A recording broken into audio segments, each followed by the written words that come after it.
Hidup ini adalah kesempatan. Hidup ini untuk melayani Tuhan.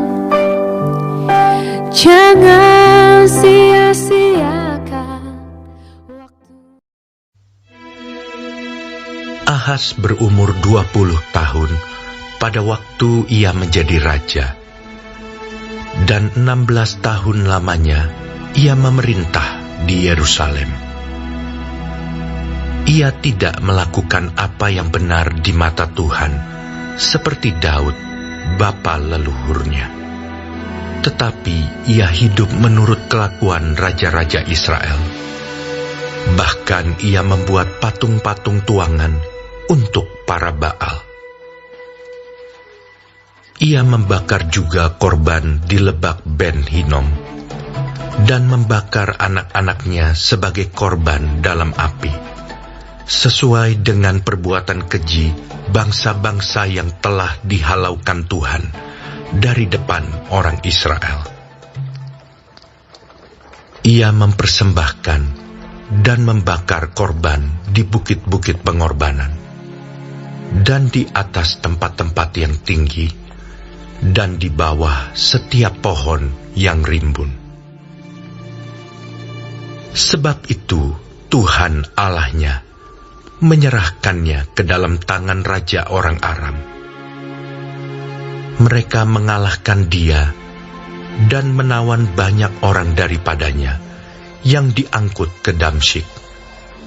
Kemudian ia diserahkan pula ke dalam tangan raja Israel dan mengalami kekalahan yang besar. Sebab dalam sehari Pekah bin Remalia menewaskan di Yehuda 120.000 orang, semuanya orang-orang yang tangkas, oleh karena mereka telah meninggalkan Tuhan, Allah nenek moyang mereka. Dan Zikri pahlawan dari Efraim membunuh Maasea, anak raja, Azrikam, kepala istana, dan Elkana, orang kedua di bawah raja. Orang Israel menawan dari saudara-saudaranya 200.000 orang, yakni perempuan-perempuan, serta anak-anak lelaki dan anak-anak perempuan. Mereka merampas juga banyak harta milik daripada orang-orang itu, dan membawa rampasan itu ke Samaria. Tetapi di sana ada seorang nabi Tuhan yang bernama Oded. Ia pergi menemui tentara yang pulang ke Samaria, dan berkata kepada mereka, "Lihatlah, karena kehangatan murkanya kepada Yehuda, Tuhan Allah nenek moyangmu menyerahkan mereka ke dalam tanganmu, dan kamu telah mengadakan pembunuhan di antara mereka dengan kegeraman yang sampai ke langit. Dan sekarang kamu bermaksud menaklukkan orang Yehuda dan Yerusalem menjadi hambamu laki-laki dan perempuan. Tidak adakah pada kamu sendiri kesalahan yang besar terhadap Tuhan Allahmu? Maka sekarang dengarkanlah kataku ini. Kembalikanlah orang-orang yang kamu tawan dari saudara-saudaramu itu, karena murka Allah menyala-nyala terhadap kamu."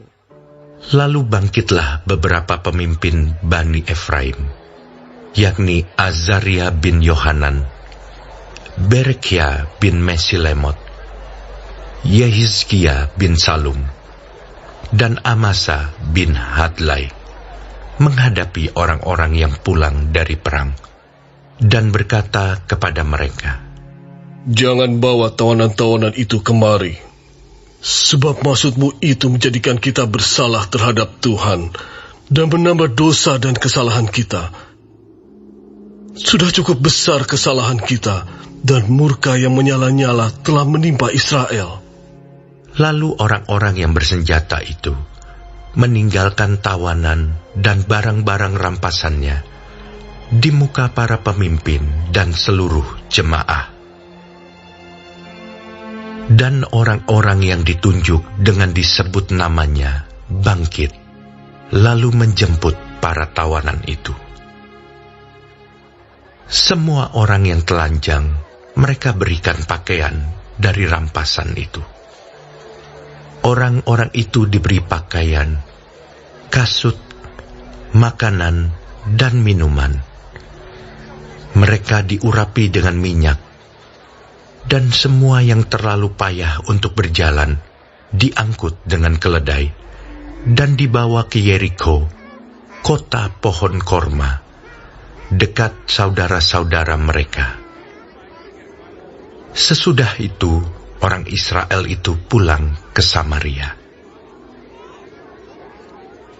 Pada waktu itu, Raja Ahaz menyuruh utusan kepada Raja Negeri Asyur untuk memohon bantuan. Karena orang Edom telah datang pula dan mengalahkan Yehuda serta mengangkut tawanan-tawanan. Orang-orang Filistin juga telah menyerbu kota-kota di daerah bukit dan di tanah Negeb Yehuda.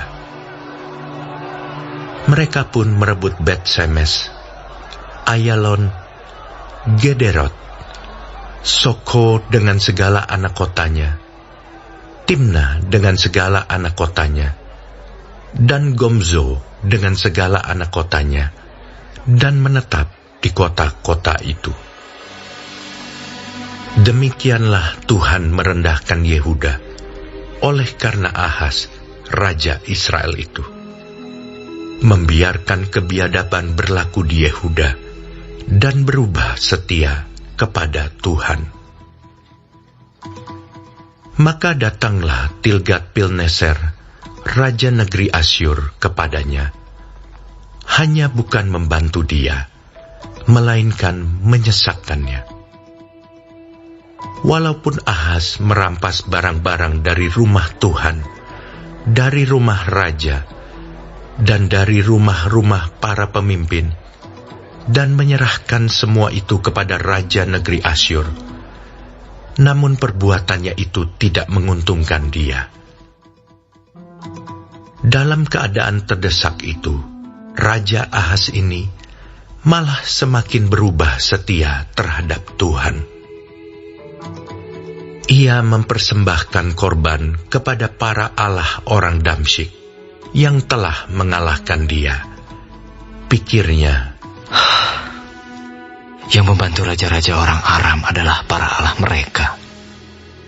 Kepada merekalah aku akan mempersembahkan korban, supaya mereka membantu aku juga. tetapi allah-allah itulah yang menjadi sebab keruntuhan bagi dia dan bersama-sama dengan dia bagi seluruh Israel. Ahaz mengumpulkan perkakas-perkakas rumah Allah dan menghancurkannya. Ia menutup pintu rumah Tuhan, lalu membuat mezbah-mezbah bagi dirinya di segenap penjuru Yerusalem. Di tiap-tiap kota di Yehuda, ia membuat bukit-bukit pengorbanan untuk membakar korban bagi allah lain. Dengan demikian, ia menyakiti hati Tuhan, Allah nenek moyangnya.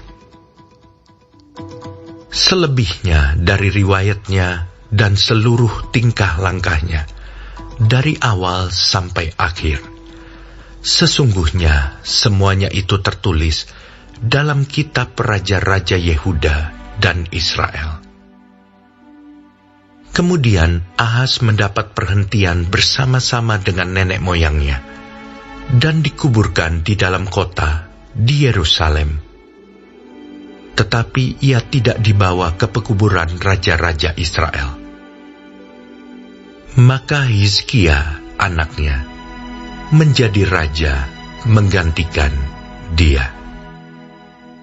Baik, sebelum mengakhiri firman Tuhan hari ini, kita sama-sama berdoa. Bapa kami yang di surga, dikuduskanlah namamu. Datanglah kerajaanmu. Jadilah kehendakmu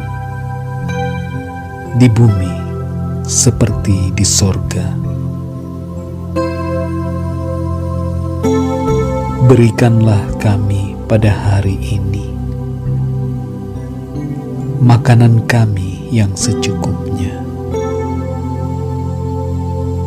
dan ampunilah kami akan kesalahan kami, seperti kami juga mengampuni orang yang bersalah kepada kami.